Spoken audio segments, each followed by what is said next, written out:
He had lived alone for 8 long years. No friends, no neighbors, just horses, a few chickens, and the wind whispering through the tin roof like voices from long-buried ghosts. Tobias Redmont wasn't exactly a recluse by choice, but time and grief had turned him into a ghost of a man. His eyes, gray as storm clouds, held a hollowness carved by loss. Each day passed with more words spoken to his mare Bluebell and the wind than to any living soul. That night, the rain fell like the wrath of an old god.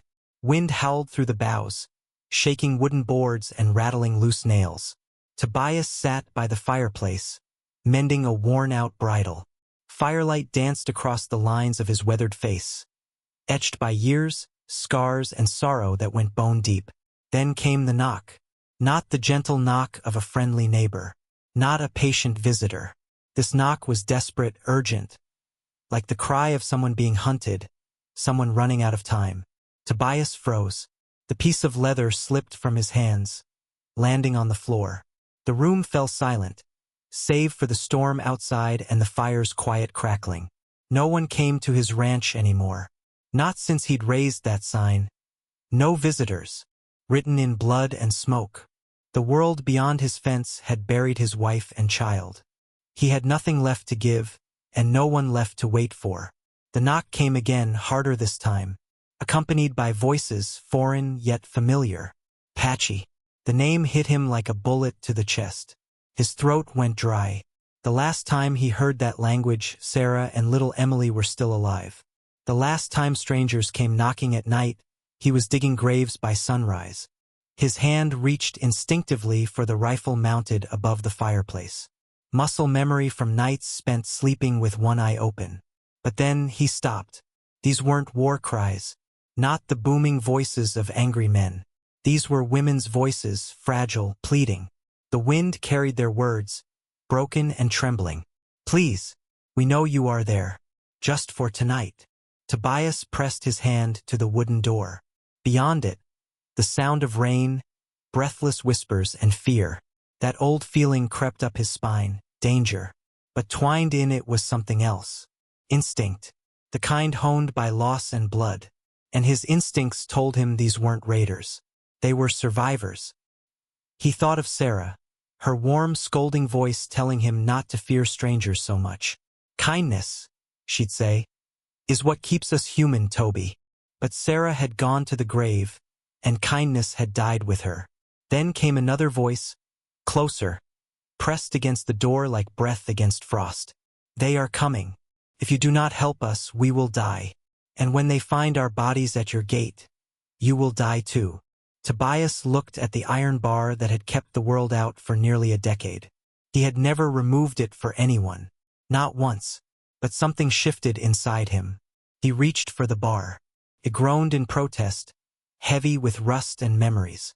The door creaked open, and wind slapped his face with the scent of blood and rain. 10 women stood on his porch. 10 shadows in soaked dresses, streaked with mud and torn cloth. The youngest clutched a baby, pale and barely breathing.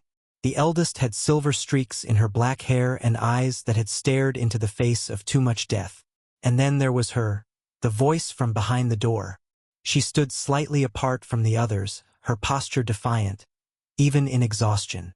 Blood ran from a gash above her brow, her shoulder bare where fabric had been torn.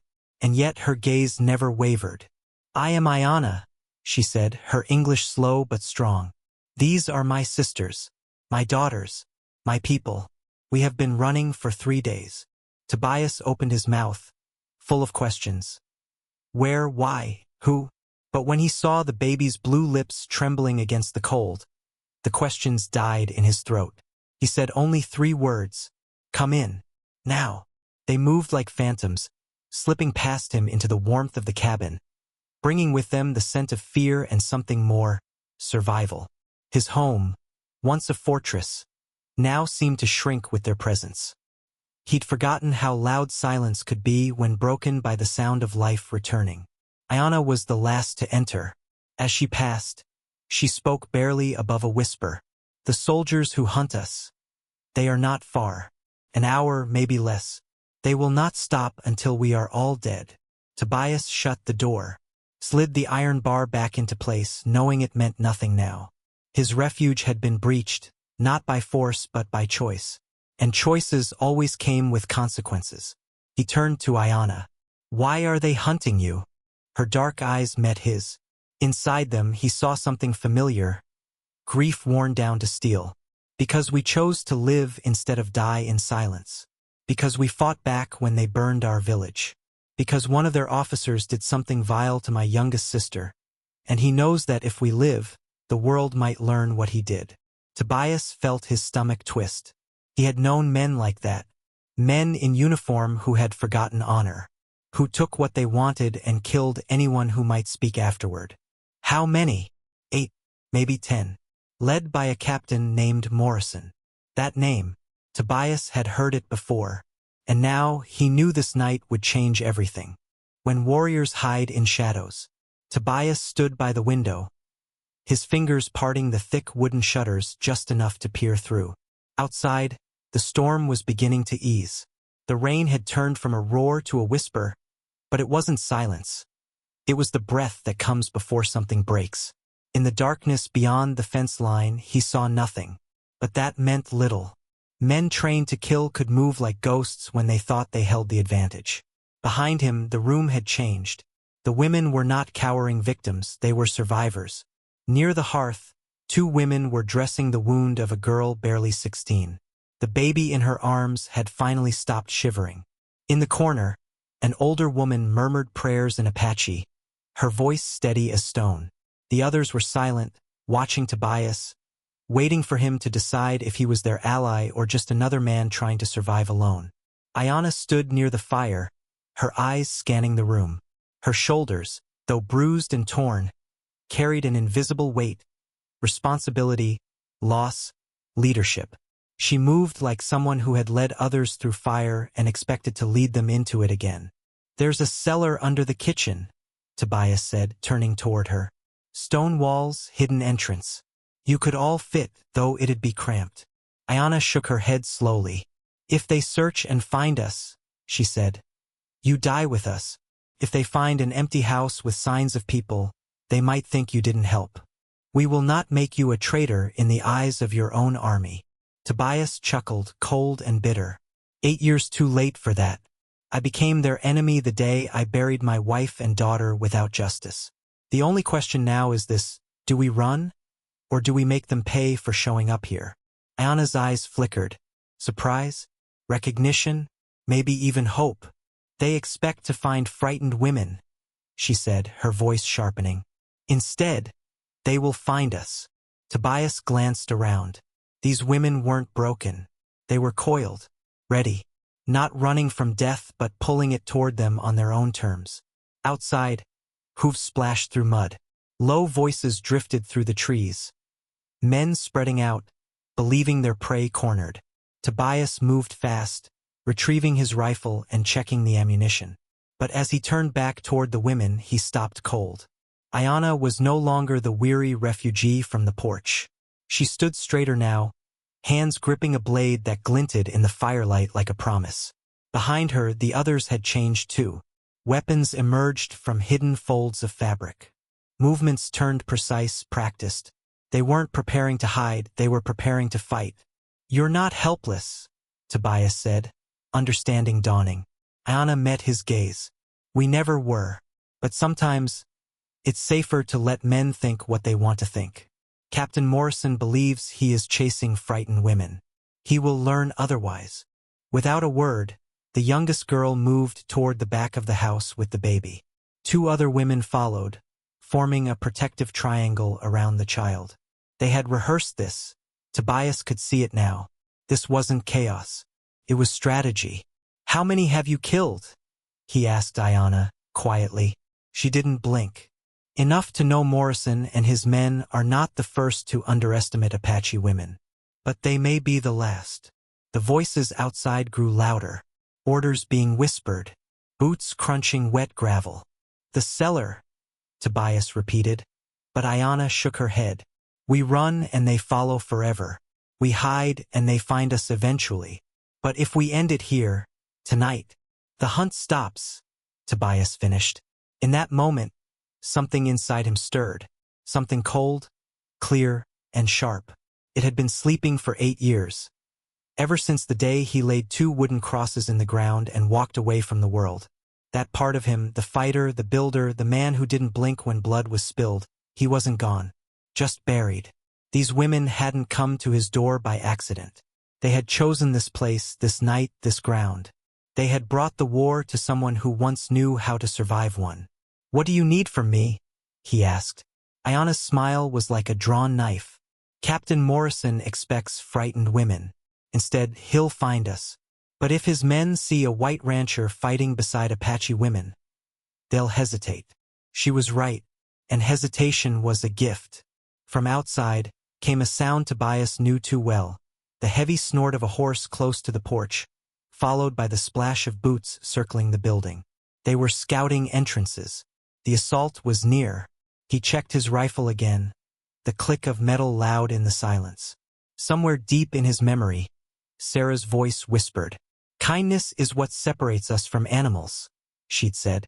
Tonight, Tobias was learning that kindness sometimes wears the face of violence, when violence is the only thing standing between innocence and evil. "There's something else," Ayana said, her voice low. "When this ends, if we survive, you cannot stay here. Morrison's death will draw questions. Investigations. They'll come." Tobias nodded. He'd known that the moment he opened the door, his quiet years were over. But maybe that was the point. Maybe some men were never meant to live in silence. Outside, a voice shouted, loud, arrogant, dripping confidence. "I know you're in there. Come out now, and we'll make this quick." Captain Morrison had arrived, and he was about to learn that the hunt he thought he was leading was a trap waiting to be sprung. A horse neighed sharply just beyond the front porch, as if signaling that fate had finally arrived. Tobias gripped his Winchester tightly, the stock worn smooth by years of use. He didn't look at Ayana, but he felt her presence beside him like the heat of a smoldering fire. They stood shoulder to shoulder, not as strangers, but as souls ready to face whatever came, not because they sought death, but because they had no other road left. The room dimmed as the fire began to die, casting long shadows along the wooden walls. The Apache women moved into place, not in panic, not needing orders. They acted like a unit that had fought together before. One drew a fur curtain over the back window. 2 others disappeared behind old cabinets, their silhouettes steady and quiet. Ayana stepped into the fading firelight, a short blade in her hand catching the last glint of flame. It wasn't ceremonial. It had been used more than once. That's when Tobias understood. They weren't running. They were the trap. And he was the final piece they needed. A white man with a weapon, with land, and with something left to lose. Ayana didn't speak loudly. Her voice was like wind brushing across forgotten graves. "Morrison believes he's hunting frightened women. But he's wrong." "Wrong about what?" Tobias asked, though he already knew the answer. "About who's really being hunted." The youngest woman, cradling the now sleeping baby, had moved to the back of the house, flanked by 2 others. Their steps were silent, their eyes sharp. They moved not like survivors, but like soldiers who had memorized every step of the battle they were about to enter. This wasn't chaos. It was execution. Planned. Precise. Tobias stepped to the window and opened a narrow slit in the shutter. The storm had softened, but the rain still fell. Outside, shapes shifted in the dark. Men moving like shadows between trees. He counted 6, possibly more. Trained killers knew how to blend into the landscape. And the more they believed they had the upper hand, the more reckless they became. Suddenly, Ayana was beside him, so silently that Tobias hadn't heard her approach. "The one near the barn," she whispered, "is Sergeant Blake. He was there when they murdered my husband." Her voice didn't shake, but her eyes, dark, unreadable, were heavy with something old and burning. "The one near your well, that's Corporal Hayes. He held my sister down. While Morrison..." She didn't finish the sentence. She didn't need to. Tobias felt something hard and ancient move inside his chest. Not fear, not rage, but a cold resolve sharp as a nail. The same feeling that had kept him alive all those years ago, when grief could have swallowed him whole. "They're not soldiers," he said flatly. "They're predators." Ayanna nodded, not in agreement, but in confirmation of what she had always known. "Morrison will come through the front," she continued. "He always does. He wants to see fear in his victims' eyes. The others will flank us. They expect women who scream, and a rancher too scared to move." She handed Tobias a small mirror, polished to shine like a signal flare. "When you see my flash, take Morrison. We'll handle the rest." Tobias opened his mouth to ask where will the signal come from, but the question died in his throat as a new voice cut through the rain. Young, uncertain, not hardened like the others. "Captain, sir? Maybe we should just search and move on. Could be just some old man riding out the storm." Morrison's laugh followed, sharp and bitter as rusted iron. "Those tracks lead here. 10 women. 3 of them bleeding. They're inside, and so is anyone dumb enough to help them. We do this by the book." "My book." The sound of safeties clicking off echoed across the yard. Tobias recognized it like he'd never stopped hearing it. War was coming. Real, bloody, and close. He turned back to Ayanna, who was already melting into the shadows. The trap was set. Sarah's voice echoed in his head. "Kindness is what separates us from animals." But tonight, he was learning that kindness sometimes wore steel and fire, because when evil comes to your door, standing up to it may be the only humane thing left. Ayanna stepped near again, her face unreadable in the flickering firelight. "One more thing," she said softly. "If we survive this, you can't stay here. Morrison's death will bring attention. They'll come looking for someone to blame." Tobias nodded. "I knew that the moment I opened the door." Outside, Morrison's voice rang out again, this time louder, soaked in pride and arrogance. "Hey, rancher, we're tracking dangerous fugitives. Open this door, or we assume you're harboring enemies of the United States." Tobias could see dark shapes closing in, soldiers fanning out like wolves, believing they had sheep cornered. Ayanna appeared beside him again, whispering names. They weren't just facing uniforms. They were facing men with blood on their hands. Men who had already written their guilt across the bodies of the innocent. This wasn't about escape anymore. It was about ending something. Tobias didn't hesitate. "What do you want me to do?" he asked. Ayanna's smile was sharp and quiet. "He expects to find crying women. Instead, he'll find a white rancher standing with Apache. That pause in their minds, that's the moment we win." A horse neighed again near the barn. Footsteps sloshed through the mud just outside the wall. The night held its breath, and the jaws of the trap began to close. The heavy wooden door exploded inward with a deafening crack, iron hinges flying loose like shrapnel. It was as if the house itself resisted what was about to happen. Morrison stormed in first, rifle raised, eyes sweeping the room, ready to shoot. But what he saw was not what he had expected. There were no screaming women, no frightened old man cowering behind furniture. There was only Tobias Redmont, standing tall, his Winchester aimed directly at Morrison's chest. Firelight flickered in Tobias's eyes, not warmth, but resurrection. That single moment, a heartbeat, was all it took. Morrison hesitated. The mirror flashed from the shadows. Ayanna stepped from the dark like a ghost given form. Before Morrison could even turn, her blade slipped between his ribs. Clean, practiced, deadly. She leaned in, her voice like ice. "For my sister." Morrison gasped, rifle slipping from his fingers. Blood stained his uniform. He clutched at the wound, but Ayanna wasn't done. "And for every woman you thought too weak to fight back." Morrison crumpled, lifeless, to the floor. His blood seeped into the aged wood beneath him. At that very moment, the shadows outside stirred. Soldiers moved in through the back and sides, expecting chaos. Instead, the Apache women struck, emerging from the dark like vengeful spirits. Silent, precise, deadly. Gunshots cracked, sharp and sudden. Then silence. The house fell quiet again, save for the rain tapping against the roof. Tobias didn't move. He stared down at Morrison's body, not with satisfaction, but with a hollow ache. Deep inside, though, a strange weight lifted. Then a new sound rose. Horses. Shouts. Torches approaching from the distance. Flickering orange across mud and blood. Ayanna turned, her face pale in the firelight. He didn't come alone. From the shadows, the women emerged. Some bruised, some bloodied, but all still standing. They had won. But that victory had lasted 30 seconds. How many? Ayanna asked a woman who burst in through the back. 15, maybe 20. They heard the gunfire. They're closing in.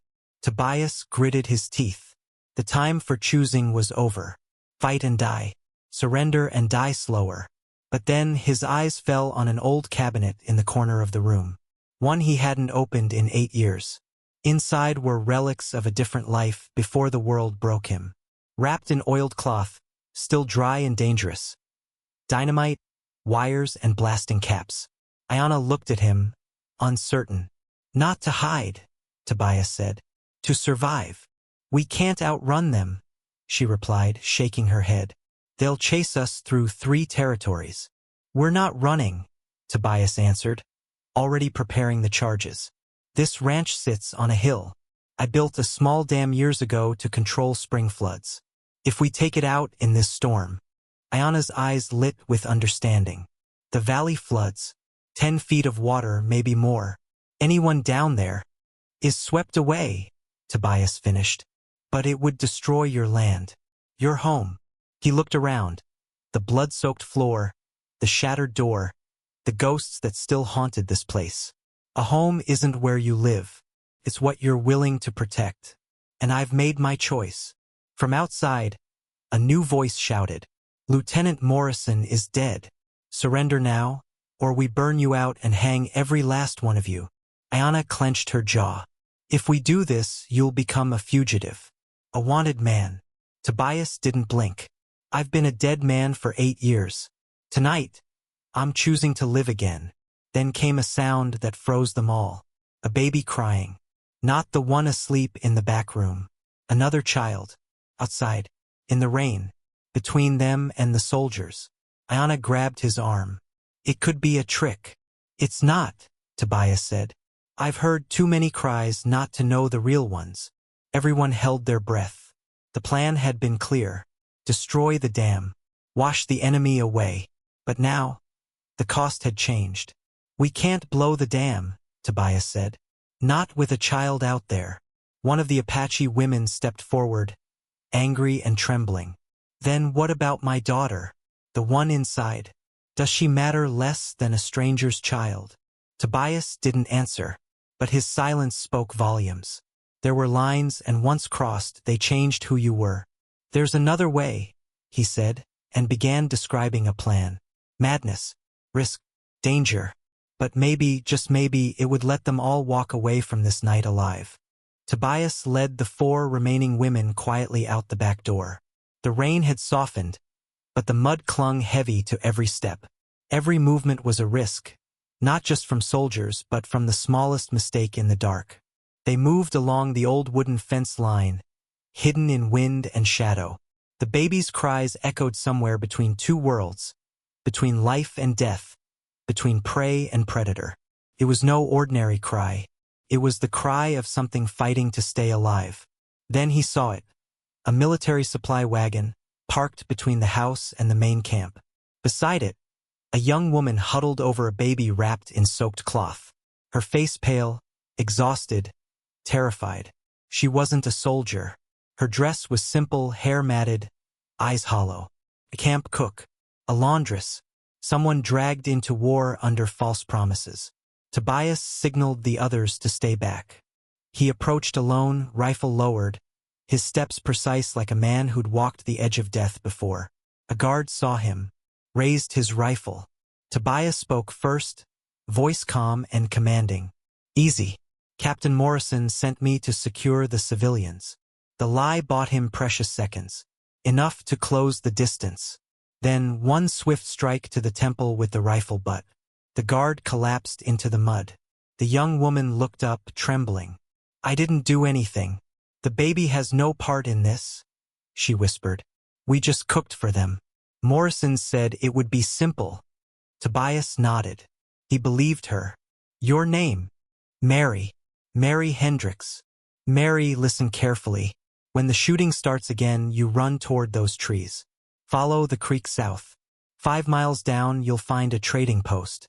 Tell them Tobias Redmont sent you. What about you? Tobias didn't answer right away. Part of him wanted to lie, but he'd spent enough time hiding from the truth. I'll handle what's left. 2 more guards spotted them, but the Apache women were already moving. Silent, swift, lethal. The fight ended quickly. Mary and her child vanished into the storm. But time was slipping. Then a voice, sharp, cold, commanding, rang out. This is Colonel Bradley. You are surrounded. Surrender now, or we will burn you out and hang the survivors. Ayana's voice responded, loud and defiant. We have your son, Lieutenant Bradley. Silence. Even the wind paused. Bradley's next words were slower, shaken. Release the boy. We can talk. No negotiations, Ayana shouted. You burned my village, killed my people. Now you will answer for it. Tobias returned to the house, where everything had begun. Inside, Ayana stood behind a young man in uniform, blood trickling from his collar. The fear in his eyes was real. How old are you? Tobias asked. 19. Same age as the girls Morrison killed. Same age as the baby your men just turned into a target. He turned to face the boy directly. Did you know what Morrison was doing? I thought we were protecting settlers. They told us these villages were hostile. Ayana stepped forward, voice breaking but steady. We were farmers, mothers, daughters. We hurt no one until you came. Outside, Bradley shouted, You have 60 men surrounded. Let my son go, and I'll grant safe passage. Tobias almost laughed. Safe passage? From the man who started this slaughter. But then he looked into the boy's eyes, and in them saw something shift. Recognition. Shame. A boy realizing his father was the monster. There's another way, Tobias said softly to Ayana. He doesn't have to die. He's part of the machine. But if he speaks, testifies against his father, it could break the machine. The room went still. Will you? Tobias asked. Will you tell the truth, even if it costs you everything? Before he could answer, new hoofbeats approached. Not Bradley's men. Different flags. Federal agents. A new voice rang out. This is the U.S. Marshal Service. Stand down. We're taking over the investigation. Bradley's game was over. 6 hours later, the sun rose over Tobias Redmont's ranch. The sky burned gold and crimson, like fire over water. Federal agents took statements from Lieutenant Bradley. The truth spilled like broken dam water. Morrison had only been the surface.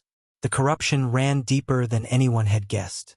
Colonel Bradley was led away in chains. Ayana stood tall as he passed, saying nothing, but needing to say nothing. Tobias stood outside what was left of his home.